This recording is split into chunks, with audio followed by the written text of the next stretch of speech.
تو یہ جو آیت ہے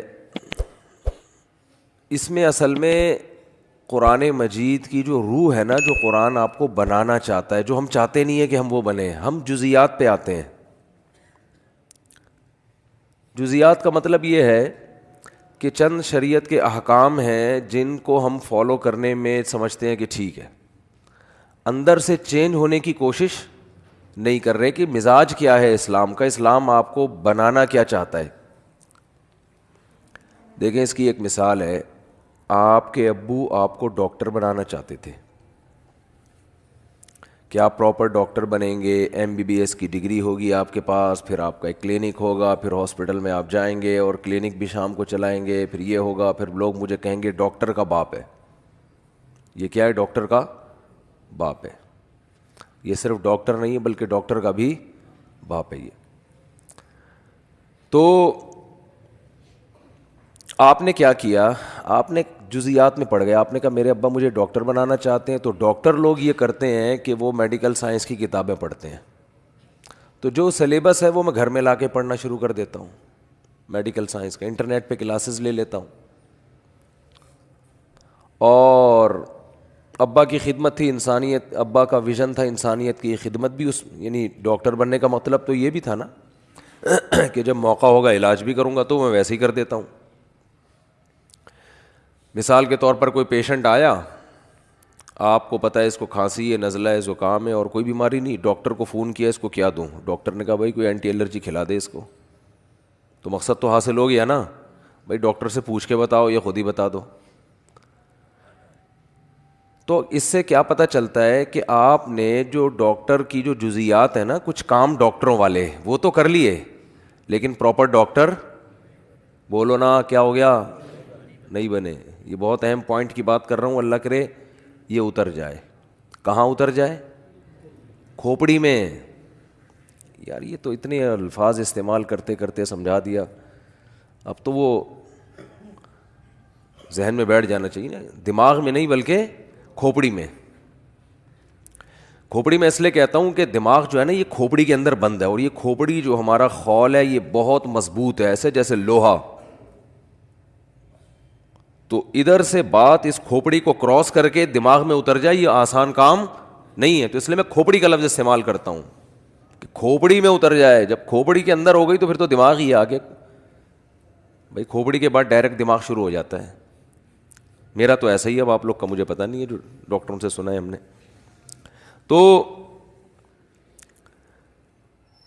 تو آپ نے کیا کیا؟ یہ مثال میں سمجھانا دینا چاہ رہا ہوں کہ اسلام جو ہمیں بنانا چاہتا ہے وہ نہیں ہم بن رہے.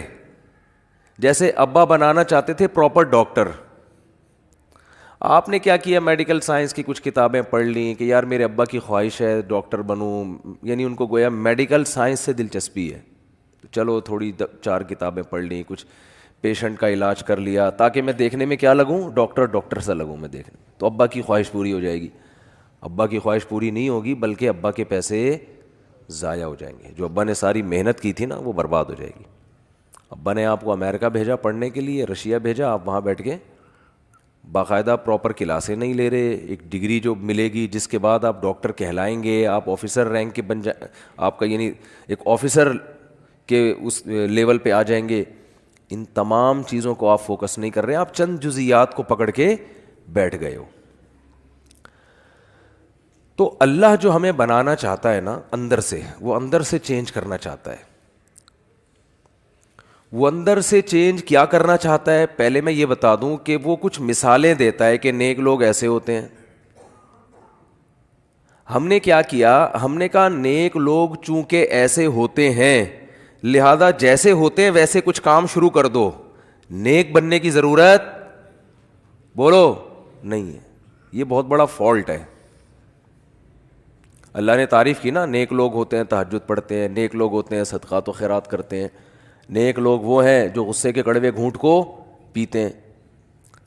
تو ہم نے کہا چلو ایک دفعہ ہم بھی پی لیں گے. ابا پہ غصہ آیا تھا، ونس اپون اے ٹائم ہم نے بھی کڑوا گھونٹ بولتے کیوں نہیں پی لیا تھا. جیسے جو پراپر ڈاکٹر نہیں ہوتا ایک دفعہ وہ بھی علاج کر لیتا ہے. کرونا کا بھی علاج کیا تھا نا، کتنے جو ڈاکٹر نہیں ہیں انہوں نے قہوے بھی پلائے اور پتہ نہیں کیا کیا. ہوا نہیں ہوا یہ تو اللہ ہی جانے، لیکن ایک مثال دے رہا ہوں. وہ تو ہر آدمی بھائی ادھر مفتی صاحب گلا خراب ہے تھوڑا غرارے کر لو کہتے ہیں نا لوگ، یہ بھی تو علاج ہی ہے.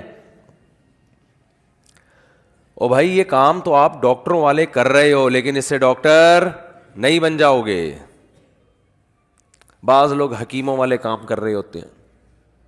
بھائی ادرک کا پانی اور شہد ملا کے پیا کرو، اس سے گلا کیا ہو جاتا ہے، کھل جاتا ہے. ابھی میں نے ادرک کا پانی نکال کے رکھ کے آیا ہوں، پینے کا ٹائم نہیں ملا مجھے، پئیں گے نماز کے بعد. واقعی کھلتا ہے گلا اس سے، شہد ملا کے اپنی ذمہ داری پہ. تو جو ہے تو اس سے حکیم تھوڑی بن جائے گا آدمی. ہاں یہ کام حکیموں والا ہے. یہ کام کیا ہے؟ حکیموں والا، کہ اس کو یہ بتا دو، اس کو یہ بتا دو، اس کو ٹوٹکا بتا دو، اس کو نسخہ بتا دو، اس کو وزن کم کرنے کا طریقہ بتا دو، اس کو وزن بڑھانے کا طریقہ بتا دو. لیکن اس سے آدمی حکیم نہیں بن جاتا. مسلمانوں والے کام ایک الگ چیز ہے، اور مسلمان بن جانا یہ ایک الگ چیز ہے. تبھی ہمارے ہاں بہت سے لوگ حیران ہوتے ہیں کہ قرآن نے ایمان والوں کی جو صفات بیان کی ہیں وہ تو آج کل کافروں میں زیادہ نظر آ رہی ہیں ہم کو. تبھی لوگ کہتے ہیں یار پھر تو وہ جنت میں جائیں گے. جنتیوں کی جو علامت اللہ نے بیان کی ہے وہ یہ کہ معاہدے کو پورا کرتے ہیں. یہ بہت اہم، اللہ نے اہل ایمان کی صفات میں اس صفت کو بہت زیادہ ہائی لائٹ کیا ہے کہ اپنے معاہدوں کو بولو پورا کرتے ہیں. تو پورا کون کر رہا ہے؟ مسلمان کرتے ہیں، غیر مسلم؟ ریشو غیر مسلموں میں کم از کم پاکستانیوں سے تو زیادہ ہے. میں نہیں کہہ رہا ساری دنیا کے مسلمان، پاکستانیوں سے تو زیادہ ہے. پاکستانی خود پاکستانی کے ساتھ تجارت نہیں کرنا چاہتا، اس کو پتہ ہے ٹوپیاں کرائے گا. یہ گوروں کے ساتھ کر لو آپ، ٹوپیاں نہیں کرائیں گے. ہمارا بھی کبھی معاملہ یہاں ہوتا ہے تو گڑبڑ ہوتی ہے، ادھر ہوتا ہے تو گڑبڑ نہیں ہوتی. تو قرآن تو بیان کر رہے ہیں. اور اچھا آگے چلیں، حدیث میں آتا ہے ایک صحابی نے پوچھا یا رسول اللہ مسلمان سے فلاں گناہ ہو سکتا ہے؟ فرمایا ہاں، کبھی خواہشات کا غلبہ ہوتا ہے، فلاں گناہ ہو سکتا ہے. میں گناہ کا نام اس لیے نہیں لوں گا کہ لوگ پھر ان حدیثوں کا غلط مطلب سمجھتے ہیں. لوگ سمجھتے ہیں کہ یہ گناہ بھی کر لو تو کچھ نہیں ہوتا، حالانکہ یہ ایک مثال سے سمجھایا جا رہا ہے. انہوں نے دوسرے نمبر پہ پوچھا یا رسول اللہ فلاں گناہ ہو سکتا ہے؟ فرمایا ہاں وہ بھی ہو سکتا ہے. کبھی انسان ہے توبہ کر لیتا ہے، روکتا ہے انسان اپنے آپ کو، لیکن ممکن ہے، ممکنات میں سے ہے. فلاں گناہ ہو سکتا ہے؟ فرمایا ہاں وہ فلاں بھی ہو سکتا ہے. صحابی نے پوچھا یا رسول اللہ مسلمان جھوٹ بول سکتا ہے کبھی؟ فرمایا نہیں، یہ نہیں ہو سکتا. آپ صلی اللہ علیہ وسلم نے فرمایا فلاں گناہ بھی ہو سکتا ہے، فلاں بھی ہو سکتا ہے، فلاں بھی ہو سکتا ہے، پاسبل ہے، لیکن مسلمان جھوٹ. جب صحابی نے پوچھا اچھا جھوٹ بھی بول سکتا ہے، ان کا خیال تھا جب اتنے بڑے بڑے گناہ ممکن ہیں کہ فلاں بھی ہو جائے، فلاں بھی ہو جائے، اتنے بڑے بڑے جرائم بھی ہو سکتے ہیں، تو جھوٹ تو اتنی بڑی چیز نہیں ہے. چوتھے نمبر پہ صحابی نے پوچھا جھوٹ بول سکتا ہے؟ فرمایا نہ، یہ نہیں ہو سکتا. جھوٹ بول دے، وہ غلط بیانی کر دے، یہ کیسے ہو سکتا ہے؟ تو اصل میں وہ جو پچھلے 3 گناہوں کا تذکرہ کیا نا، وہ اس لیے نہیں کہ وہ گناہ چھوٹے ہیں یا وہ کر لینے چاہیے، وہ چوتھے گناہ کو بتانے کے لیے کہ یہ ان سے بڑھ کر ہے. تو سب سے بڑا جرم ہے جھوٹ بولنا، یہ بتانا چاہ رہے تھے آپ صلی اللہ علیہ وسلم کہ زنا سے بھی بڑھ کر ہے، چوری سے بھی بڑھ کر ہے، اتنا بڑا جرم ہے یہ. لیکن عجیب بات ہے، کافر زنا کرتے ہیں،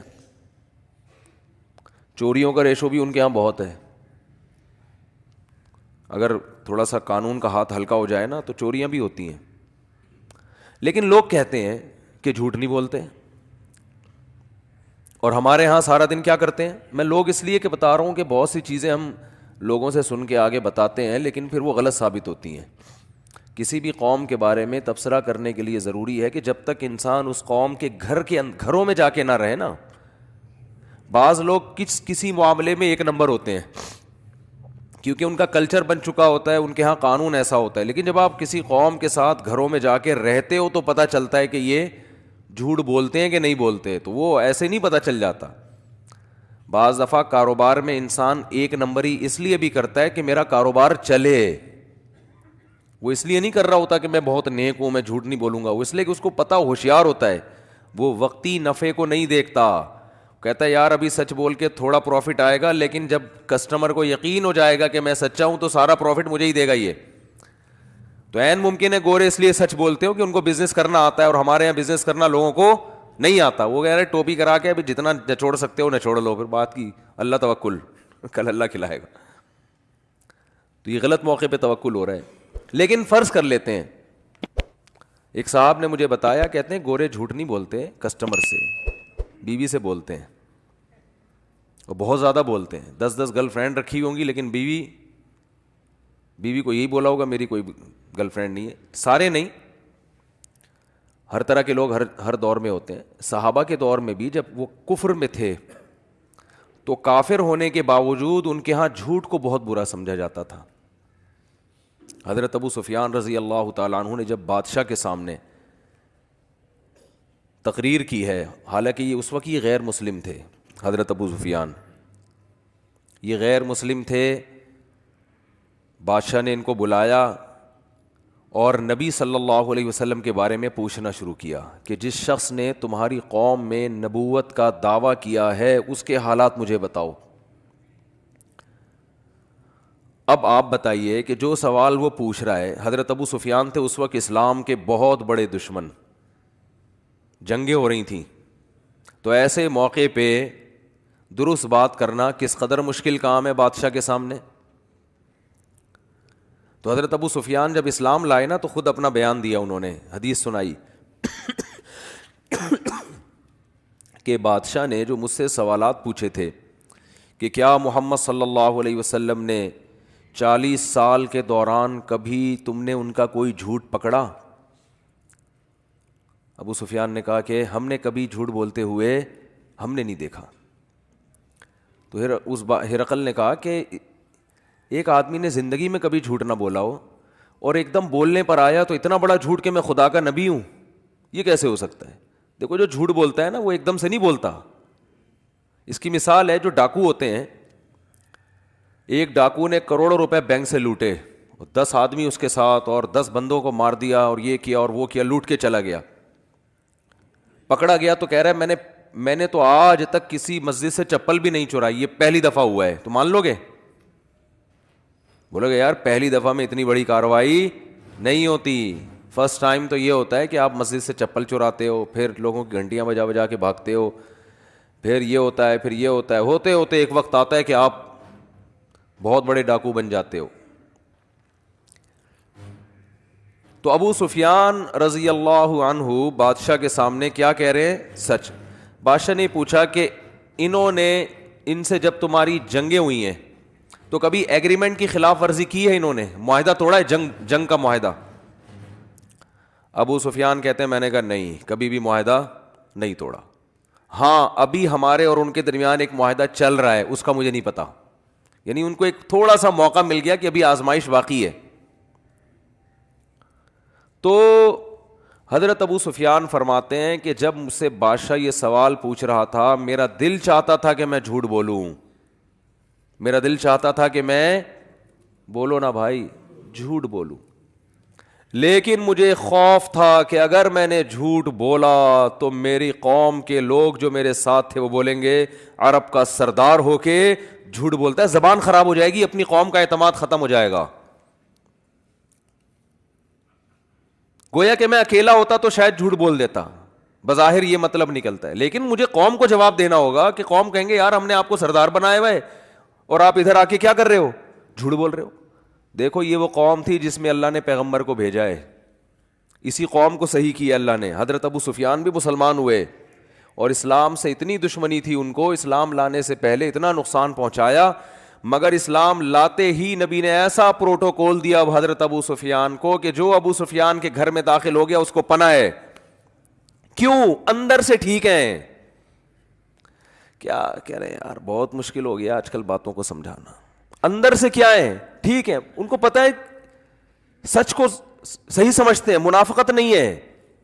اگر دشمن ہیں اسلام کے تو کھل کے دشمن, دوست ہیں تو کھل کے دوست ہیں, 2 نمبری نہیں ہے. اللہ نے حضرت موسیٰ کو بنی اسرائیل میں بھیجا کیونکہ حضرت موسیٰ آخری نبی نہیں تھے, بنی اسرائیل پہ کتنی محنت کی, مگر کیا ہے ان کا رویہ؟ 2 نمبری والا. جہاں مفاد نظر آتے وہاں چلے جاتے. جس قوم کی زبان ایک نہ ہو, جس قوم کے معاہدے ایک نہ ہو, معاہدے توڑتی ہو, اس قوم میں اللہ آخری نبی کو نہیں بھیج سکتے تھے کہ بھئی اس قوم کو تو میں نے قائد بنانا ہے. 2 نمبر قوم جو جھوٹ بولتی ہو, جو بات بات پہ پیندرا بدلتی ہو, اس کو تھوڑی قیادت ملے گی. تو نبی صلی اللہ, حضرت ابو سفیان رضی اللہ تعالیٰ عنہ فرماتے ہیں کہ مجھے ڈر تھا کہ میں اگر, مجھے یہ جملہ اتنا اچھا لگتا ہے نا, بار بار دہرانے میں مزہ آتا ہے, کہ میں نے اگر جھوٹ بولا, وہ کتنی باتیں نبی کے بارے میں پوچھے جا رہے ہیں. اس نے کہا کہ ان کی باپ دادا میں کوئی بادشاہ گزرا ہے؟ کہا نہیں. اس نے کہا اگر بادشاہ گزرا ہوتا تو میرے ذہن میں آتا کہ اولاد کو بھی سیاست کا شوق ہوتا ہے نا. ابا وزیر اعظم گزرے, صدر گزرے, تو بیٹے کا بھی دل چاہتا ہے یار کچھ کرسی ہمارے پاس بھی ہے. تو ان کے تو صدیوں تک کوئی بادشاہ گزرا ہی نہیں ہے, تو ایک دم سے ان کو کیسے خیال آ گیا؟ کہا اچھا جو جنگیں ہوتی ہیں ان میں فتح کس کو ہوتی ہے؟ کہا کبھی ان کو کبھی ہمیں, دونوں طرف معاملہ چلتا ہے. تو ایک ایک چیز کا جواب کیا دے رہے ہیں؟ صحیح, کیونکہ کافر ہیں لیکن ڈر ہے کہ میری سرداری چلی جائے گی. لوگ بولیں گے قریشی ہاشمی ہو کے, ہمارا سردار ہو کے, دشمنی اپنی جگہ ہے لیکن جھوٹ تو نہ بولو. تو قرآن نے اہل ایمان کی صفت بیان کی ہے, اور نبی صلی اللہ علیہ وسلم نے فرمایا فلاں گناہ بھی ہو سکتا ہے, فلاں بھی ہو سکتا ہے, لیکن مسلمان جھوٹ نہیں بول سکتا, جھوٹ نہیں بول سکتا. تو آپ کہہ سکتے ہیں کہ یار آج تو سارا دن ہم جھوٹ بولتے ہیں اور گورے جھوٹ نہیں بولتے.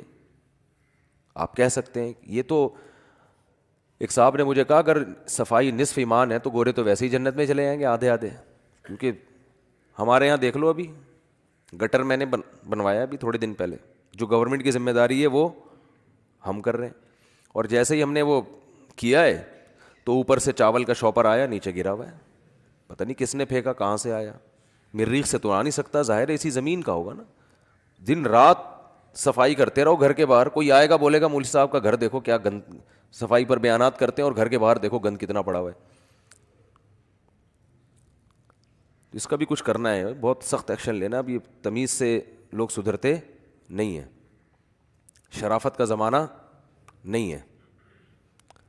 شاپر کبھی پڑا ہوگا چاولوں کا, کون رکھ کے جا رہا ہے, کیا ہو رہا ہے, کبھی پیمپر پڑا ہوا ہوگا. ماسیاں گھروں میں جو کام کرتی ہیں, لوگ ان کو کہتے ہیں نا کہ کچرا پھینک کر آؤ, تو وہ دیکھتے ہیں کہ جو کارنر کا, میرا گھر کارنر کے ساتھ ہی ہے تقریباً, تو وہ کیا کرتی ہے کہ بھائی دیکھا دائیں بائیں کوئی دیکھ تو نہیں رہا, وہاں کچرا رکھ کے, ان کو روڈ پار کرنا مشکل لگ رہا ہے. اور ویسے بھی روڈ پار کے باہر کون سی کچرے کی جگہ ہے, وہ بھی تو لوگوں نے خود بنائی ہوئی ہے, وہ کوئی کچرا کنڈی تھوڑی ہے. کچرا کنڈی کی ڈیفینیشن کراچی میں یہ ہے کہ جہاں 2 شاپر نظر آ جائیں, 2 پیمپر, تو یہ کچرا کنڈی ہے بس, تیسرا خود لا کے ثواب ہے وہاں پہ رکھنا. حقیقت ہے. کچرا کنڈی کی ڈیفینیشن کیا ہے کہ جہاں 2 پیمپر, یہ تو اس کا بنیادی رکن ہے. ایک پیمپر ہو تو شبہ ہوتا ہے کہ کسی نے ویسے ہی رکھ دیا, غلط کیا, لیکن اگر 2 پیمپر اکٹھے ہو گئے وہاں پہ, اٹ از کالڈ کچرا کنڈی. پھر 25-30 ویسے ہی ہو جائیں گے, پھر پورا ڈھیر ویسے ہی بن جائے گا. جیسے بدعتیوں کے ہاں کوئی بھی قبر بنا دو نا اونچی کر کے, ایک جھنڈا لگا دو, تو اب اندر کون ہے کیا ہے اس سے غرض نہیں ہے. ایک صاحب نے مجھے یہاں تک بتایا ایک مزار ہے جس میں گدھا دفن ہے, اور ایک مجاور بیٹھا وہاں پہ ایک جھنڈے لگا کے, اور دنا دن قوالیاں چل رہی ہیں, اور کسی کو نہیں پتا بھائی یہ کوئی دامت برکاتم نہیں ہے, یہ گدھا دفن ہے یہاں پہ. وہ گدھا بھی بولتا ہوگا یار اتنا پروٹوکول مجھے زندگی میں نہیں ملا. حقیقت ہے. تو میں نے اس سے کہا, میرا دل چاہ رہا تھا میں اس سے کہوں کہ اندر گدھا دفن ہو یا نہ ہو, باہر جتنے ہیں وہ سارے گدھے ہیں, اس میں کوئی شبہ نہیں ہے. وہ تو بیچارہ فزیکلی گدھا تھا نا, اور یہ روحانی گدھے ہیں جو مزاروں پہ بیٹھ کے یہ حرکتیں کر رہے ہیں. ان المساجد للہ, مسجدیں ہیں اللہ کے لیے. فلا تدعوا مع اللہ احدا, اللہ نے فرمایا یہاں کہ اللہ کو پکارو, اور یہاں بھی اللہ کے علاوہ کسی اور کو نہیں پکارو, صرف یا اللہ مدد مسجد میں, یہاں بھی کسی اور کو نہیں پکارو, یہ میرا گھر ہے میرا. ہمارے نبی بھی آئیں گے تو اللہ کو پکاریں گے. اللہ نے قرآن میں کیا فرمایا؟ ما کان لبشر، کسی بشر کے یہ میں کوئی یہ مجال نہیں ہے، ان یؤتیہ اللہ الکتاب والحکمہ، اللہ اسے کتاب بھی دے، حکمت بھی سکھائے، نبوت بھی دے، ثم یقول للناس کونوا عبادا لی، پھر وہ لوگوں کو اپنی طرف کھینچنا شروع کر دے۔ فرمایا نا نا نا نا نا، یہ اللہ نے عیسائیوں کو کہا کہ عیسیٰ علیہ السلام کو مت پکارو، یہ عیسیٰ کی تعلیمات نہیں ہے۔ فرمایا ہر پیغمبر کی تعلیمات یہ ہے کہ کس کی عبادت ہوگی؟ اللہ کی۔ آپ کہتے ہیں ہم پکارتے ہیں، عبادت تھوڑی کر رہے ہیں، تو عبادت پکار ہی کو کہتے ہیں۔ عبادت کا جو مغز ہے نا وہ تو پکارنا ہے، دعا ہے۔ دنیا میں جتنی عبادتیں ہوتی ہیں بھگوانوں سے مانگا جاتا ہے، اٹ از کالڈ عبادت، اس کو عبادت اور ورشپ کہا جاتا ہے۔ ہندو جب مندر میں جاتا ہے نا عبادت کرنا ہے تو کیا ہوتا ہے؟ بھگوان سے مانگ رہا ہوتا ہے وہ، ورنہ وہ بھی کہہ سکتا ہے میں مانگ رہا ہوں، میں عبادت تھوڑی کر رہا ہوں، میں تو بھگوان سے یوں کہہ رہا ہوں کہ یہ میرا کام کر دو، یہ میرا کام کر دو، تو یہی تو عبادت ہے۔ اچھا خیر، تو میں یہ عرض کر رہا تھا کہ میں یہ کہہ رہا تھا کہ دیکھو اللہ نے مسلمانوں کی علامتیں بیان کی ہیں، جن میں ایک بہت بڑی علامت ایگریمنٹ کی خلاف ورزی، بولو نہیں، معاہدے نہیں توڑتے۔ صحابہ کے واقعات ہیں، ہمارے نبی کے واقعات ہیں، کیسے کیسے اپنی زبان کو پورا کیا۔ صلح حدیبیہ میں دیکھ لیں آپ، معاہدہ ہوا، سارے ان کی مرضی کے معاہدے ہو گئے، لیکن جب ہو گئے تو ہو گئے۔ ایک معاہدہ یہ ہوا کہ ادھر سے جو مسلمان ہو کر ادھر آئے گا آپ اس کو واپس حوالے کر دیں گے غیر مسلموں کے، آپ اس کو پناہ نہیں دیں گے۔ اب یہ بظاہر یہ تو بہت مسلمانوں کے خلاف معاہدہ ہے، لیکن آپ صلی اللہ علیہ وسلم نے کیا کہ چلو کوئی بات نہیں، ابھی ان لوگوں کو بچاؤ، جنگ بندی کرو کسی طرح سے، جو ہوگا اپنی ذمہ داری پر ہو مسلمان۔ اس سے ہمیں یہ بھی پتہ چلتا ہے نبی صلی اللہ علیہ وسلم نے کتنی بصیرت سے کام لیا ہے۔ ہمارے ہاں ہر کام جذبات سے کرنا چاہتے ہیں، بس ایک دن میں سب کچھ ہو جائے، ایسا نہیں ہوتا بھائی۔ آپ صلی اللہ علیہ وسلم چاہتے تھے کہ جنگ کیا ہو، بولو نا، بند ہو، جنگ نہ ہو، ہمیں موقع ملے کچھ دعوت کا، اور دوسرے قبیلوں سے جنگ کا موقع ملے جنہوں نے ہمیں تنگ کر کے رکھا ہوا ہے۔ تو اگر یہ نہیں مان رہے، معاہدے پہ آمادہ نہیں ہے، تو کوئی بات نہیں، ان کی شرطوں پہ مان لو، اس میں نقصان کم ہے، اور اگر معاہدہ نہیں ہوا تو نقصان زیادہ ہے۔ تو یہ پوری زندگی میں انسان کو نا اس طرح سے زندگی گزارنی چاہیے، پوری زندگی انہی اصولوں پہ۔ فقہ کا قاعدہ ہے یتحمل الضرر الخفی لاجل دفع الضرر الجلی، ہمیشہ بڑے نقصان سے بچنے کے لیے چھوٹا نقصان برداشت کیا جائے گا۔ اب جب ایسی پالیسی بناتے ہیں لوگ تو لوگ کہتے ہیں یار اس میں تو نقصان ہے، اور یہ نہیں دیکھ رہے ہوتے کہ نہیں کرو گے تو بڑا نقصان ہے، لیکن نہیں، بس اس کو دیکھ رہے ہوتے ہیں یہ تو نقصان ہے، یہ تو نقصان ہے، یہ تو یہ کیا ہو رہا ہے، یہ کیا ہو رہا ہے۔ تو بھائی یہ نہیں ہوتا تو یہ ہوتا۔ ڈاکٹروں سے بھی لوگ لڑتے ہیں، آپ نے یہ دوا کھلائی، اس کا تو مجھے یہ ہو رہا ہے، اس کا تو مجھے یہ نقصان، ڈاکٹر کہے گا بھائی یہ سائیڈ افیکٹ ہیں، نہیں کھلاتے تو پھر اس سے بڑے مسائل ہوتے۔ تو کسی کو بھی نہیں معاف کرتے لوگ۔ تو نبی صلی اللہ علیہ وسلم نے ایگریمنٹ کیا، حضرت ابو جندل رضی اللہ، ابھی ایگریمنٹ پہ سائن نہیں ہوئے، زبانی ایگریمنٹ ہو گیا، سگنیچر نہیں ہوئے، مہر نہیں لگی ہے، زبانی ہو گیا۔ اسلام زبانی ایگریمنٹ کو مانتا ہے نا، ریٹن کا تو مطلب یہ ہوتا ہے کہ کل ثبوت رہے، ہم دکھا سکیں۔ اصل تو کیا ہے، نکاح بھی زبان سے ہوتا ہے، تبھی جیسے میں نکاح پڑھاتا ہوں نا، حالانکہ نکاح نامہ بھی بنا نہیں ہوتا، تو دولہا ٹینشن میں ہوتا ہے، مفتی صاحب تو نکاح پڑھا کے نکل لیے، اور خالی کاغذ پہ مفتی صاحب نے دستخط کر دیے، یہ کیا ہو گیا؟ تو تسلی رکھیں، جب زبانی نکاح ہو گیا تو نکاح ہو گیا، وہ تو پھر بندہ رکھا ہوا ہے ہم نے، وہ آپ سے سائن لے لے گا، میرے سائن وہ پہلے لے چکا ہوتا ہے، کوئی اب بیوی رجسٹر کروانی ہے آپ کے نام، بس یہ رہ گیا، مالک آپ بن گئے ہیں، ڈیلیوری بھی ہو جائے گی انشاءاللہ، رجسٹریشن رہ گئی ہے، وہ ڈاکومنٹ میں چلتی رہے گی، اتنا ٹینشن لینے کا نہیں ہے۔ اور اگر آپ کہیں بیگم کا ارادہ بدل گیا، یار ابھی کاغذ میں تو ہوا نہیں تھا، ڈاکومنٹ جیسے گاڑی کوئی بیچتا ہے نا، اور ڈاکومنٹ ابھی دیے نہیں اور پیسے لے کے بھاگ گیا، تو آپ کو یہ خطرہ ہو کہ یار مفتی صاحب تو نکاح پڑھا کے نکل لیے، ڈاکومنٹ تو بنے نہیں، اگر لڑکی والے کل مکر گئے تو پہلی بات آپ کا کون سا پیسہ خرچ ہوا ہے اس کے اوپر، وہ تو گاڑی کے پیسے لے کے بندہ بھاگ جائے تو بھاگ جائے، یہاں تو آپ نے کیا دھیلا بھی خرچ نہیں ہوا آپ کا۔ دوسری بات یہ ہے کہ ہم بیٹھے ہوئے ہیں بطور گواہ کے، جہاں بلائیں گے ہم گواہی دیں گے، بھائی اس کا نکاح ہم نے خود پڑھایا ہے، تو گواہوں کو بھی تو اسلام بھی مانتا ہے, حکومت بھی مانتی ہے, تو اس لیے زیادہ ٹینشن لینے کی ضرورت نہیں ہے. تو ہم بتا دیں گے بھائی ایسا نہیں ہے. ممکن ہے آپ کہیں کہ وہ مفتیوں کے فتوے کو نہیں مانتے, تو جو مفتیوں کے فتوے کو نہیں مانتا نا, وہ ڈاکومنٹ لے کے بھی اس کا کوئی فائدہ نہیں ہے. وہ اگر بیوی آپ کے نام بھی ہو جائے گی تو کسی کام کی نہیں ہے, عدالت میں جب جائے وہ کینسل کروا سکتی ہے. وہ عدالت نے ماشاء اللہ حرام خوری کے جو دروازے کھول دیے ہیں نا جنرل مشرف کے کہنے پر, عدالت کا شاید قصور نہیں ہے, جنرل مشرف نے گن پوائنٹ پہ یہ قانون بنایا ہے, تو عدالت تو پابند ہوتی ہے. لیکن ماشاء اللہ جو زنا کے اڈے کھل گئے ہیں ہماری عدالتوں میں, کوئی بھی عورت جائے, بیوی جائے, بولے مجھے نہیں رہنا میاں کے ساتھ, عدالت کہتی ہے یہ لو خلا کی ڈگری, جاؤ, تمہیں جو معشوق تمہارا جو عاشق ہے جاؤ اس سے جا کے شادی کرو. شوہر میں کوئی بھی خرابی نہ ہو, کچھ بھی نہ ہو, یہ چل رہا ہے. تو اس لیے یہ بیگم شیگم اپنے نام کرانے کی ٹینشن نہ لیا کریں. نام ہو کے بھی 2 منٹ میں چاہے گی اپنا یہاں سے نام ہٹوا کے وسیم بھائی کا نام ڈال دے گی, ٹھیک ہے نا, جو اچھا لگ رہا ہے بھائی یہ والا زیادہ اچھا لگ رہا ہے, یہ والا ڈال دو, تو چل جاتا ہے. یہ عدالتوں نے یہ حرام خوری ماشاء اللہ طبیعت سے ہو گئی ہے اب یہ, اور خاموش بھی ہیں لوگ, اس پہ آواز نہیں اٹھا رہے اس کے خلاف. پتہ نہیں کیا ہو گیا, میں حیران ہوں. تو خیر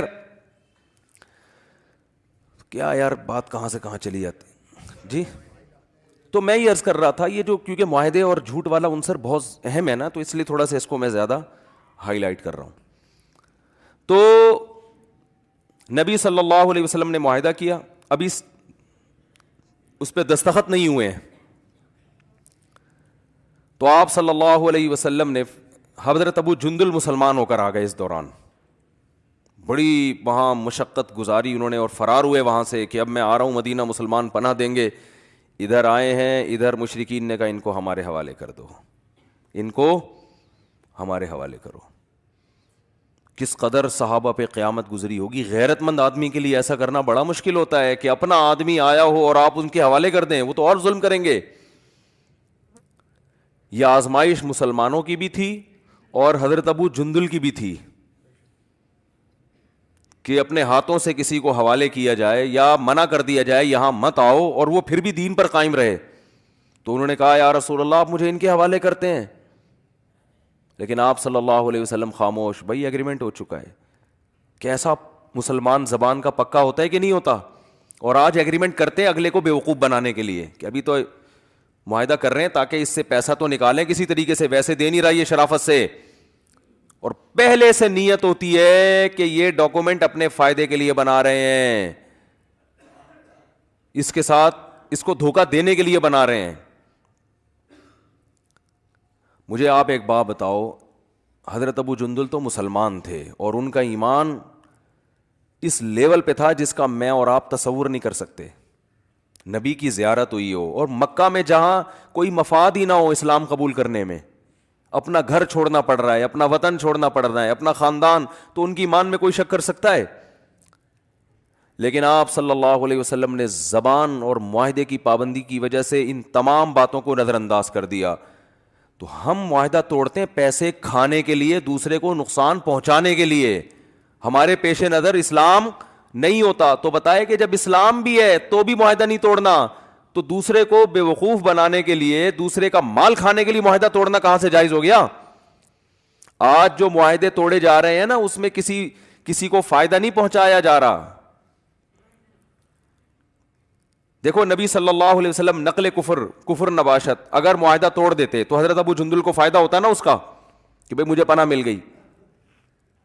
اس کے باوجود بھی آپ نے معاہدہ نہیں توڑا, فائدہ کی کے باوجود نہیں توڑا. تو اسلام بتا رہے کہ کسی کا فائدہ بھی ہو تو آپ ایگریمنٹ نہیں توڑ سکتے. تو آپ کسی کو نقصان پہنچانے کے لیے کہاں سے ایگریمنٹ توڑ سکتے ہو بھائی؟ یہ کہاں سے جائز ہے؟ تو حضرت ابو جندل کو جب واپس کیا, ان کے حوالے کر دیا, وہ تین بندے آئے کہ انہوں نے کہا کہ لے جاؤ ان کو, وہ گرفتار کر کے لے گئے. حضرت ابو جندل تھے ہوشیار, ایک تو ایمان پکا تھا, انہوں نے کہا نبی جو کر رہے ہیں اپنے لحاظ سے صحیح کر رہے ہیں. ایمان مضبوط تھا, نہ مرتد ہوئے نہ اسلام سے پھرے. انہوں نے کہا کہ مشرکین کے بارے میں سوچا کہ نبی کا معاہدہ ہے نا تم سے, میرا تو کوئی معاہدہ نہیں ہے, دل میں سوچا. پھر ایک چال چلی, وہ جو ایک بندہ کھڑا ہوا تھا, 2 تھے یا 3 تھے مجھے بھی یاد نہیں, ان سے کہا کہ یار تمہاری تلوار بڑی خوبصورت ہے. اس نے کہا ہاں, اور مکھن لگانا شروع کیا. یہ مکھن اچھا والا مکھن تھا, یہ کوئی غلط سینس میں نہ لے کے جائیں اس کو. جو آدمی غلط ہوتا ہے نا وہ اپنی تعریف سے چوڑا ہو جاتا ہے. کہا ایسی خوبصورت تلوار یار, یہ وہ اس نے پکڑا دی, وہ زبردست, چیک کر کے دیکھو. جیسے ہی آئی ہے ہاتھ میں, انہوں نے کہا کہ بھائی میرا تمہارا کوئی معاہدہ نہیں ہے, اسی کی گردن اڑا دی انہوں نے. دوسرا بھاگ گیا یا اس کو بھی مار دیا. اس کے بعد یہ ساحل سمندر پہ چلے گئے نا, ساحل سمندر پہ, وہاں جا کے قرار ڈالا کہ جو نہ مدینہ کی حدود میں اور نہ مکہ کی حدود میں. تو جو بھی مسلمان ہو کے آتا نا, جو مسلمان ہوتا, ان کو پتا تھا نبی تو پناہ دیں گے نہیں, تو وہ سارے ادھر ہی چلے جاتے. ادھر پورا لشکر تیار ہو گیا اور انہوں نے لڑنا شروع کر دیا قافلوں کے ساتھ کہ بھئی ہمارا تمہارا کوئی ایگریمنٹ نہیں ہے, نبی کا ہے نا, نبی کا, ہمارا تھوڑی کوئی, ہم تو نبی کی کسٹڈی میں گئے نہیں ہیں. تو جب لڑنا شروع کیا تو مشرکین اتنے تنگ آ گئے, انہوں نے معاہدہ ہی ختم کروا دیا خود بخود ہی. تو انسان جب زبان کا پکا ہوتا ہے نا, وقتی نقصان ہوتا ہے, نتیجے کے لحاظ سے اس کو فائدہ ہوتا ہے, اور جو جھوٹ بولتا ہے, دو نمبری کرتا ہے, اس کو اس وقت فائدہ ہوتا ہے, بعد میں اس کو بڑا نقصان ہوتا ہے. اور اللہ کی عادت ہے دو نمبر پکڑا جاتا ہے. یہ ایسی چیز ہے جو زیادہ عرصہ چلتی نہیں ہے. تو میں یہ عرض کر رہا تھا کہ اسلام نے اہل ایمان کی علامتیں بیان کی. وہ یوں کرتے ہیں, وہ نماز پڑھتے ہیں, وہ زکوٰۃ دیتے ہیں, وہ غریبوں کا خیال کرتے ہیں. تو ہم نے وہ علامات لے کے ہم نے کہا چلو ہم بھی تھوڑا تھوڑا اس میں اپنا حصہ ڈال لیں. وائپر والے کو 20 روپے پکڑا دیے, پہلے 5 کا دور تھا, 20 روپے کر 10-20 ہو گیا ہے, تو ہم نے بھی صدقہ کر دیا. یہ بھائی ایسے ہے کہ یہ تو کافروں میں بھی کچھ چیزیں پائی جاتی ہیں. صفائی نصف ایمان ہے, یہاں بات چل رہی تھی. ایک صاحب نے کہا پھر انگریز تو آدھے سے زیادہ ہی مومن ہیں, مسلمان تو مومن سے جیسے ہے ہی نہیں, کیونکہ ہمارے ہاں اندر کا تو اللہ ہی بہتر جانتا ہے کس کا کتنا حساب کتاب صاف ستھرا ہے کہ نہیں ہے, لیکن باہر کا معاملہ تو جو ساری دنیا دیکھ رہی ہے وہ تو سب کو نظر آ رہا ہے نا. کیا گند ہے ماشاء اللہ, کیا خاص طور پہ کراچی, پنجاب میں بھی ہے لیکن اتنا نہیں ہے. کراچی تو کچرا کنڈی کا دوسرا نام بن گیا ہے. کھڈے روڈ کی حالات دیکھو. ایک بوڑھی خاتون رکشے میں بیٹھی, چیخیں نکل گئی ان کی, بیچاری کو اتارنا پڑا کیونکہ کمر کے مسئلے تھے, وہ رکشہ اور اوپر سے کھڈے. تو وہ بیچاری ایسی چیخیں مار مار کے, ان کے جو پوتا تھا اس نے کہا میں نے دادی کو بڑی مشکل سے پھر تھوڑا سا آگے جا کے نکالا ہے یہاں سے. وہ بیچارہ غریب آدمی تھا, وہ نہیں ٹیکسی افورڈ کر سکتا, اور ٹیکسی میں دھکے نہیں جھٹکے نہیں لگیں گے اس کو. تو وہ تو یعنی ظاہر ہے کراچی کے کھڈے کا کسی بھی ٹائم پہ کوئی بھروسہ نہیں ہے, کوئی بھی ٹائم پہ کھڈا آ سکتا ہے. اسپیڈ بریکر بھی اتنے بڑے بڑے اونچے, جیسے کٹی پہاڑی ہے, پوری پہاڑی ہے یہ نا, ایسے اسپیڈ بریکر بنائے ہوئے ہیں اور اس پہ کوئی نشان نہیں ہے. میں ایک دفعہ ایک گاڑی میں آ رہا تھا تو اسپیڈ بریکر کا پتہ نہیں چلا, ہم اسپیڈ میں, کوئی نشان ہی نہیں اسپیڈ بریکر. وہ گاڑی جو اتنا اچھل کے دھڑام سے نیچے گری ہے, میں خود تو اللہ کا شکر ہے ہم تو بچ گئے. ہمیں پتہ ہی نہیں, گاڑی کا انجن آئل لیک ہونا شروع ہو گیا, اور وہ سارا انجن آئل ختم, اور گاڑی کیا انجن کیا ہو گیا, سیز. اب جب انجن سیز ہوتا ہے تو پھر میکینک پہناتا ہے آپ کو چیزیں مختلف قسم کی, وہ ایک نئی ٹینشن ہے. وہ اگر 10,000 کا خرچہ ہے تو 1,00,000 کر کے بتائے گا وہ, پھر اس میں 5 چیزیں اور نکالے گا, وہ بھی ایگریمنٹ کی خلاف ورزی, جھوٹ. ہمیں تو ایک میکینک اب مل گیا الحمدللہ, دیندار ہے, لیکن اس وقت تجربے نہیں تھے زیادہ, تو وہ پھر الگ سے ٹوپیاں کرانا شروع کرے گا, 20 چیزیں الگ نکال دے گا وہ اس میں. اور پھر ایک دفعہ میکینک کے پاس چلے گئے, قیامت تک اب آپ جاتے ہی رہو. وہ کچھ ایسا ٹیکا لگائے گا گاڑی میں کہ جو ہے اب آپ اسی کے قیامت تک کے لیے محتاج ہو گئے ہو. الائنمنٹ ہی صحیح کرتے رہو ساری زندگی بیٹھ کے, اس کی جو بھگتے ہیں وہی بتا رہے ہیں ہم. یہ والا ٹائر ادھر ہوا ہوا ہے تو یوں کرو گے تو اب تھوڑا سا ادھر ہو گیا, اب یوں میرے پاس بائک تھی, ایک دفعہ میں گرا اس سے 125, تو میں گرا نا تو اس کا وہ جو ٹی ہوتا ہے نا آگے سے ٹیڑھا ہو گیا. اب مجھے طبیعت میں ایک تھوڑی سی مزاج یہ ہے کہ بھائی یہ صحیح سیدھا ہونا چاہیے نا, ٹیڑھی اتنی 125 0 میٹر رکھی ہوئی ہے تو یہ تو ٹی تو صحیح ہو نا. 1 سال میں نے ایڑی چوٹی کا زور لگا دیا, کسی کا باپ بھی اسے ٹھیک نہیں کر سکا. ڈینٹر کے پاس لے کر گئے, وہ ادھر کرتا تو تھوڑا سا ادھر ہو جاتا, پھر ادھر. ابے میں نے کہا یار تمہیں کام آتا ہے تو بتاؤ, نہیں آتا تو رہنے دو. آتا سب کو ہے, آتا, پھر آخر میں کہنے اس کو کمپنی لے جاؤ. کمپنی لے جاؤ, 1 to 5 کی جو کمپنی ہے نا وہ کرے گی. تو مجھے پتا تھا وہ بھی نہیں کرے گی کمپنی. تو مجھے نہیں پتا کہ یعنی کیا کرے گی کمپنی بیٹھ کے, اس میں اتنے کی بائک نہیں ہے جتنے کمپنی پیسے لے لے گی, اگر کر بھی لے گی تو. تو معاہدوں کی خلاف ورزی, معاہدوں کی خلاف ورزی, جھوٹ, معاہدے, جھوٹ بھی تو معاہدے کی خلاف ورزی جھوٹ ہی کی ایک قسم ہے نا, جھوٹ کی ایک قسم ہے کہ جو ایگریمنٹ کرتے ہیں اس کو توڑتے ہیں. تو بات وہیں سے چلی تھی. وہ کہتے ہیں نا شاعر نے, تمنا مختصر سی ہے مگر تمہید طولانی. ہماری جو دعویٰ ہوتا ہے نا بیان میں وہ مختصر ہوتا ہے. اس دعوے کو کیونکہ کھوپڑی بہت ٹائٹ سخت اللہ نے بنائی ہے, تو اس کھوپڑی میں اتارنے کے لیے ہتھوڑے کا استعمال بہت زیادہ کرنا پڑتا ہے. ایک مضبوط دیوار میں اتنی سی کیل ٹھوکی جاتی ہے, 50-60 دفعہ ہتھوڑا مارا جاتا ہے. تو اس لیے وہ جو دعویٰ ہمارا مختصر ہوتا ہے, لیکن اس کو کھوپڑی میں اتارنے کے لیے جو ہم جو چوٹ مار رہے ہوتے ہیں نا وہ 1-1 سوا گھنٹے کی چوٹیں ہوتی ہیں. دعویٰ آخری 5 منٹ کا ہوتا ہے. تو گھبرانے کی بالکل علامات دیکھی ہم نے, کہا یار اللہ نے قرآن میں کہا کہ صدقہ خیرات کرنے والے جنت میں جائیں گے. یار وہ تو اتنا بڑا ٹرسٹ بنایا ہوا ہے اس نے, فلاں آدمی نے. ہم نے کہا کہ بھائی وہ جھوٹ بولنے والے جہنم میں جائیں گے. تو جھوٹ تو سارے کون بول رہے ہیں؟ تو اصل میں قرآن یہ علامتیں بیان کر رہا ہے. یہ ایسے ہی ہے جیسے ڈاکٹر علامتیں بیان کرتے ہیں کہ سونگنے کی حس چلی جاتی ہے کرونا میں, تو ہم کسی کو کرونا کا پیشنٹ بنانے کے لیے نا اس کی سونگنے کی حس کو فوکس کر رہے ہیں کہ اس کی سونگنے کی حس ختم کرو, اس سے وہ کرونا کا پیشنٹ نہیں بنے گا. یہ علامات ہیں. تو اللہ چاہتے ہیں آپ میں کچھ اندر سے ایسی تبدیلی ہو جس کی وجہ سے آپ, جب یہ تبدیلی اندر سے چینجنگ آئے گی تو خود بخود یہ چیزیں ظاہر ہونا شروع ہو جائیں گی. وہ اندر سے چینجنگ کیا ہے؟ وہ بڑی خاندانی ہے. وہ اللہ کرے کسی طرح کھوپڑی میں اتر جائے. وہ چینجنگ یہ ہے جو میں بار بار کہتا رہتا ہوں, وَمَا الْحَيَاةُ الدُّنْيَا إِلَّا مَتَاعُ الْغُرُورِ. یہ دھوکے کا گھر ہے, مسافر خانہ ہے, دل لگانے کی جگہ نہیں ہے. اس سے محبت مت کرو. جب دنیا سے محبت نہیں کرو گے تو پھر تو جب آخرت سے محبت شروع کر دو گے پھر تو سارے کام آخرت کے لیے ہوں گے نا. سخاوت خود بخود ہوگی. جھوٹ سے خود بخود بچے گا. اس کو پتا ہے جھوٹ بولنے سے دنیا میں کامیابی ملتی ہے, آخرت میں اللہ کی نظر میں انسان بہت زیادہ گر جاتا ہے, اللہ کی نظر میں اس کا مقام ختم ہو جاتا ہے. ہمارے نبی ایگریمنٹ پورا کر رہے ہیں, اپنے ساتھی کو غیر مسلموں کے حوالے کر رہے ہیں, اور میں ایگریمنٹ توڑ کر دوسرے کا پیسہ لے لوں, یہ کیسے میں پیغمبر کو قیامت کے دن منہ کیسے دکھاؤں گا؟ میں نے معاہدہ کیا تھا کہ اتنے لاکھ روپے میں فلاں تاریخ تک پہنچا دوں گا.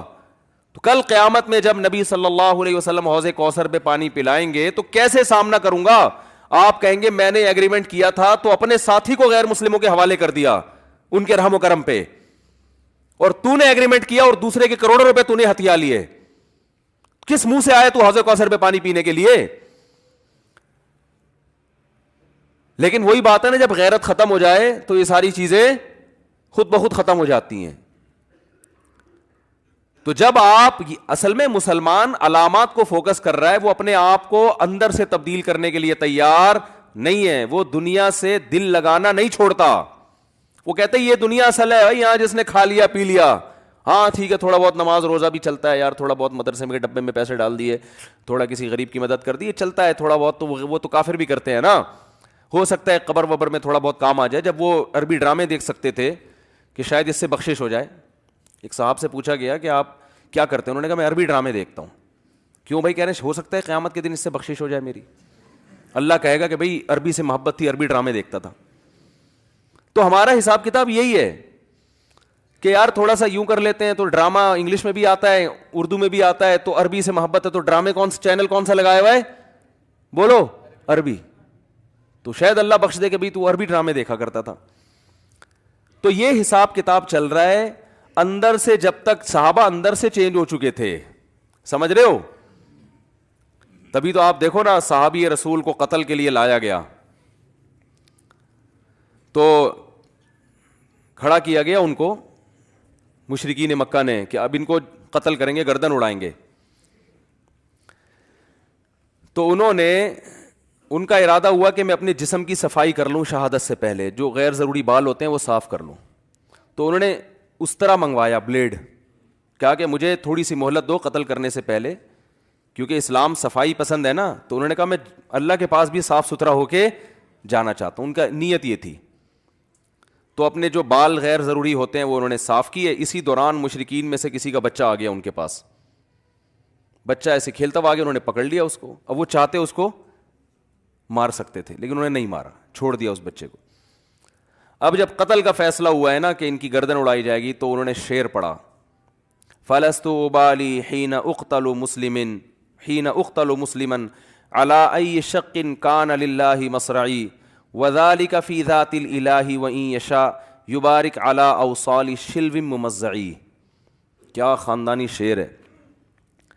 کہہ رہے ہیں جب میں ایمان کی حالت میں دنیا سے جا رہا ہوں, اللہ کے لیے مر رہا ہوں, تو مجھے اس کی کوئی پرواہ نہیں ہے کہ گردن اڑنے کے بعد میرا دھڑ ادھر گرتا ہے یا ادھر گرتا ہے, کوئی پرواہ نہیں ہے.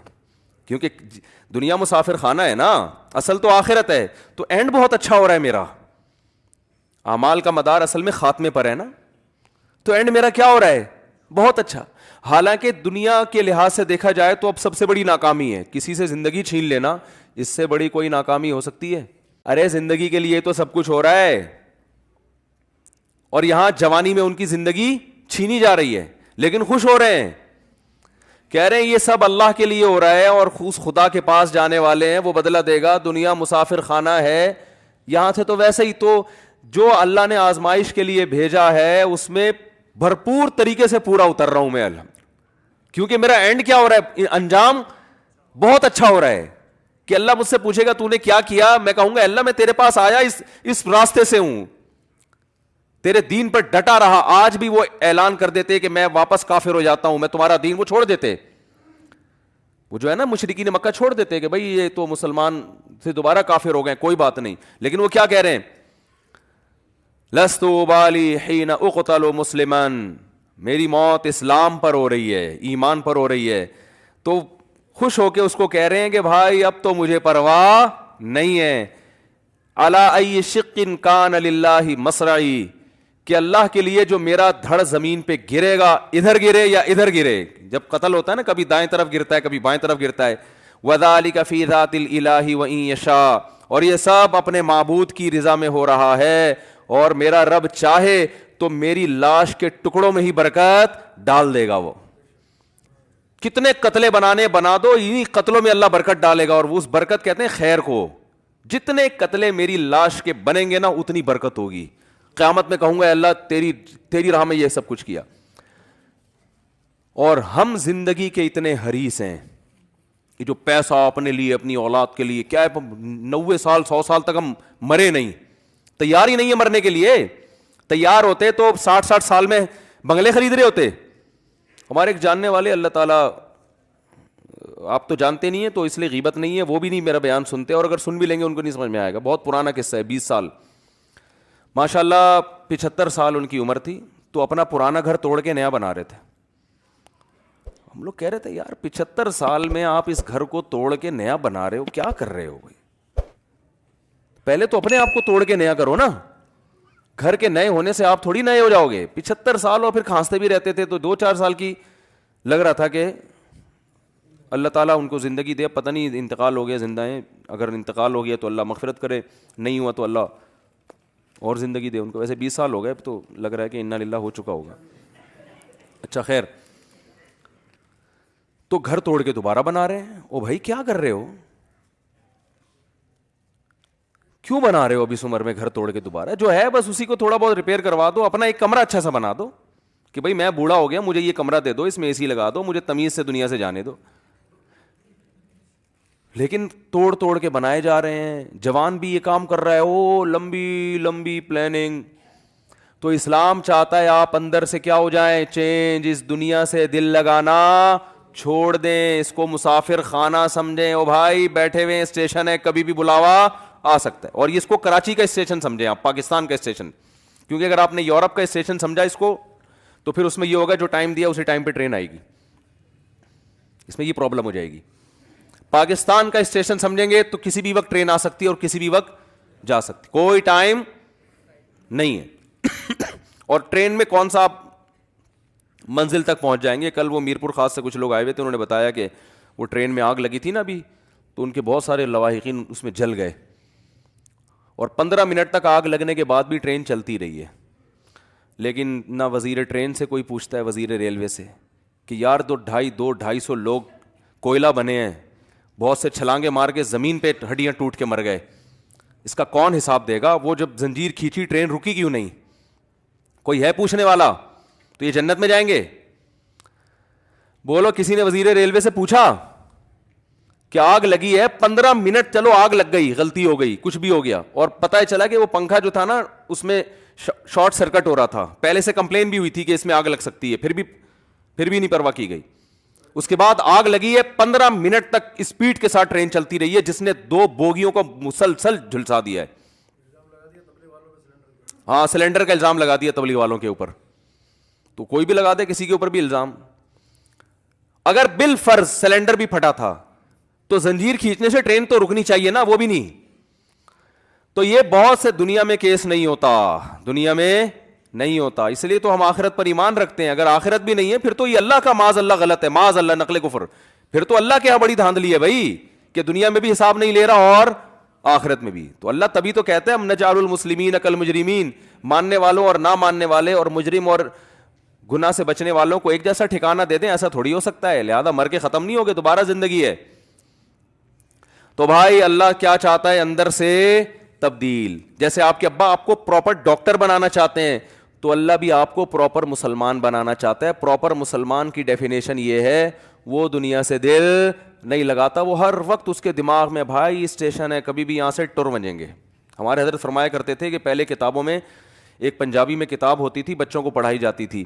اس میں سوال تھا توڑا ایمان کھلوتا ہے کہ بیٹھا؟ بیٹھا کو بیٹھا ہی کہتے ہیں نا پنجابی میں، ہے بیدا پیدا. فی الحال بیٹھا ہی بولنے دو، پھر پروناؤنسیشن میں بڑا مسئلہ ہو جائے گا. توڑا ایمان کھلوتا ہے کہ بیٹھا ہے؟ بچوں سے پوچھا جاتا تھا، بچے جواب دیتے ہیں بیٹھا ہے. بیٹھا اس لیے کہ کہیں ٹر نہ منجے، اگر کھڑا ایمان ہوگا تو کسی بھی وقت جا سکتا ہے. صحیح ہے نا؟ تو مسئلہ یہ ہے کہ ہم نے اپنے دل میں دنیا کے مسافر خانہ ہونے پر ایمان نہیں لانا، اس کو کھوپڑی میں بٹھانا ہے. ایسا بٹھانا ہے کہ ٹر نہ منجے. ایسا نہ ہو کسی کی دولت دیکھ کر یہ تصور ٹر گیا. ہم اب کیا کرتے ہیں، بیان سنتے ہیں، ایک دماغ میں آتا ہے بھائی W11 کی طرح ہے، کبھی بھی اتر سکتے ہیں. اور W11 میں بعض دفعہ عزت کے ساتھ اترتا ہے، بعض دفعہ ایسے ہی اتار دیا جاتا ہے آدمی. وہ پھر کسی اور وقت W11 کے الگ سے فضائل بیان کروں گا انشاءاللہ. تو کسی بھی وقت جو ہے نا آدمی ٹر جاتا ہے. تو ایسا دنیا کے مسافر خانہ ہونے کو دماغ میں بٹھانا ہے کہ 2-4 بیان سن کے کہ ہاں جی مسافر خانہ ہے، تھوڑا سا دماغ نہ اس کو کھوپڑی میں انسٹال کر دینا ہے. ایسا انسٹال کرنا ہے کہ ہر وقت یہ خیال آئے بھائی رہنے کی جگہ بولو نہیں. تو ہم آخرت کے لیے پیدا ہوئے ہیں، دنیا کے لیے تھوڑی پیدا ہوئے ہیں، تو آخرت کے لیے. تو جب بار بار یہ ہوگا تو پھر پیسے جب جمع کرنے کا خیال آئے گا، ابے بھائی یہاں سے تو جانا ہے یار، یہ پیسے آخرت کے بینک میں کیوں نہیں رکھوا دیتے؟ دیکھو امریکہ سے کما کے لوگ یہاں بھیجتے ہیں کہ یار بڑھاپے میں ادھر ہی پاکستان ہی آنا ہے نا، تو یہاں کوئی انویسٹمنٹ کرو. ایک صاحب امریکہ میں تھے، کہہ رہے تھے میں نے چونکہ آنا پاکستان ہے تو 6-7 دکانیں خرید لی انہوں نے پاکستان میں کہ جب آؤں گا تو یہاں کوئی انویسٹمنٹ ہو نا. تو جب ہم نے جانا آگے ہے تو وَلْتَنْظُرْ نَفْسٌ مَّا قَدَّمَتْ لِغَدٍ، اللہ فرماتے ہیں پھر دیکھو کل کے لیے کیا کر رہے ہو تم، کل کے لیے کیا کتنی انویسٹمنٹ کی آگے. جہاں 50-60 سال رہنا ہے اس کے لیے تو کروڑوں کی انویسٹمنٹ ہے. جہاں کروڑوں سال اربوں سال رہنا ہے اس کے لیے وائپر والے کو 15 روپے دے دیے. ونس اپون اے ٹائم ایک دفعہ کسی فقیر کو 5 روپے کا سکہ تھما دیا. ونس اپون اے ٹائم ایک دفعہ مسجد کا پنکھا لگوا دیا. چلو یہ بھی اچھا ہے. اور اس پہ موٹا موٹا لکھوا دیا میرے دادا کی مغفرت کے لیے ستار بھائی کی طرف سے. ایک مسجد میں گیا، ہر پنکھے پہ لکھا ہوا ہے یہ پنکھا فلاں کی طرف سے، فلاں کے لیے، یہ فلاں کی طرف سے. میں نے کہا یار یہ فرشتوں کو کیا ٹینشن ہوگی ان کو باقاعدہ کہ بھئی یہ والا پنکھے کی جو ہوا آ رہی ہے اس کا ثواب اٹھا کے فلاں ڈپارٹمنٹ میں پہنچانا ہے. ان کو سمجھا رہے ہو کیا کر رہے ہو یار، اتنی ڈیٹیل میں جانے کی کیا ضرورت ہے. تو یہ چل رہا ہے مارکیٹ میں. تو اللہ ہمیں کیا بنانا چاہتا ہے؟ اندر سے دنیا سے دل لگانا چھوڑ دو. متاع الغرور، دھوکے کا گھر ہے بھائی، ایسا نہیں ہے جیسی نظر آ رہی ہے. اور کمال ہے صبح و شام دیکھتے بھی ہیں لوگوں کو مرتے ہوئے، مگر ہم کہتے ہیں وہ تو اس کے ساتھ ہوا ہے، میرے ساتھ تھوڑی ہو سکتا ہے. تو بس یہ غلط فہمی ہے. اور یہ غلط فہمی بہت جلد دور ہو جائے گی جب خود لیٹیں گے، آنکھ بند ہوگی تو پھر ایک دم حدیث میں آتا ہے کہ انسان کی جو ہوس ہے نا اس کو قبر کی مٹی لگام دے دے گی. پھر وہ کہے گا یار یہ کیا بحریہ ٹاؤن, یہ کیا. وہ ریاض ملک نے بھی جانا ہے ٹھیک ہے نا. تو اللہ کا شکر ہے جب لوگ مجھے بتا رہے تھے اس کے بعد اتنا پیسہ, وہ اتنا پیسہ, الحمدللہ میں تو بہت نالائق سا انسان ہوں, لیکن اتنی بات ہے کہ میں اس سے متاثر کبھی نہیں ہوتا. لوگ کہتے ہیں فلاں کے پاس یہ گاڑی, یہ ابے بھائی دن کتنے رہ گئے ہیں یار, دن کتنے رہ گئے ہیں. ہم نے تو بڑے بڑے ارب پتی تاجر دیکھے ہیں آپ کی سوچ سے بھی اوپر, کھڑے کھڑے دھڑام سے گرتے ہیں اور انا للہ ہو جاتا ہے. حالانکہ وہ تو ہارٹ پیشنٹ بھی نہیں تھے, ان کا تو بی بھی 24 گھنٹے نارمل رہتا تھا. ایک ڈاکٹر نے مجھے بتایا کہ میرے پاس انگریز پیشنٹ آتے ہیں 27 سال کے, جو لوگوں کو فٹنس اور جو فزیکل فٹنس کی ٹریننگ دیتے ہیں, ان کے خوراک پہ بڑے مطالعہ ہوتا ہے, انہوں نے یونیورسٹی میں پڑھا ہوتا ہے. کمال ہے 27 سال میں ایسی بیماری لگتی ہے کہ لا علاج ہوتی ہے. کسی کو کینسر ہو گیا, تو یہ تو اللہ کی طرف سے ہے نا. اللہ بتاتے ہیں بھائی میں نے کوئی گارنٹی نہیں لی, آپ اگر بہت نیک ہیں یا آپ بہت صحت مند ہیں تو ٹھیک ہے, بہت اچھی بات ہے. عام طور پر صحت مند آدمی جلدی رہ لیتا ہے, لیکن میری طرف سے کوئی گارنٹی ہے نہیں. اسی صحت کو آپ کے لیے وبال جان بنا دوں گا میں. جس کو تیراکی آتی ہے ڈوبتا وہی ہے نا, جس کو نہیں آتی وہ تو سائڈ پہ کھڑا رہتا ہے. تو اللہ بتا دیتے ہیں کہ جب میں نے ڈبو کے مارنا ہوگا نا, تو تجھے تیراکی آتی ہے اس وجہ سے تجھے ہی ڈبو کے ماروں گا میں, تجھے اندر تک لے کے جاؤں گا ٹھیک ہے نا, اور وہاں تیرا سر کہیں پتھر پہ لگ جائے گا یا کوئی بڑی لہریں آ جائیں گی, کچھ بھی ہو جائے گا. تو تیراک ہی زیادہ تر ڈوبتے ہیں میرے بھائی. تو اسی طرح صحت مند لوگ بھی مرتے ہیں. تو اس لیے دنیا سے دل نہ لگاؤ, بار بار سوچا کرو. اللہ تعالیٰ سمجھنے کی, عمل کی توفیق عطا فرمائے.